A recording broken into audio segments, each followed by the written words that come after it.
हरम ये क्या मुंह पे ये क्या बने हो आप लोग? जिन और भूत। जिन कौन और भूत कौन है? हैं? जिन है भूत। अच्छा, तो इससे क्या होता है? ये जो क्या लगाया हुआ आप लोगों ने मुंह पे, इससे क्या होता है? दाने मिट्टी आते हैं। अच्छा, वैसे आपने क्या लगाया हुआ? लाठी। अच्छा अच्छा, तो आपने क्यों लगाई है ये? हाँ, आपने क्यों लगाई है वैसे? वैसे तो ये रोज लगाते हो आप वैसे?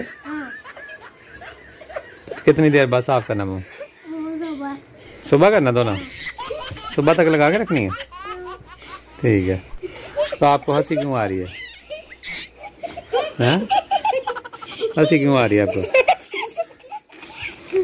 बताओ, फारिश क्यों कर रहे हो?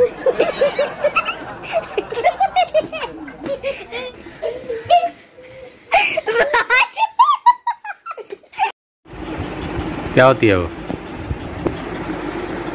हैं? ਮੈਂ ਸੁਣਿਆ ਤੂੰ ਮੈਨੂੰ ਜਾਣਦੀ ਨਹੀਂ ਮੈਨੂੰ ਪਿੰਡ 'ਚ ਡਾਕਟਰ ਕਹਿੰਦੇ ਆ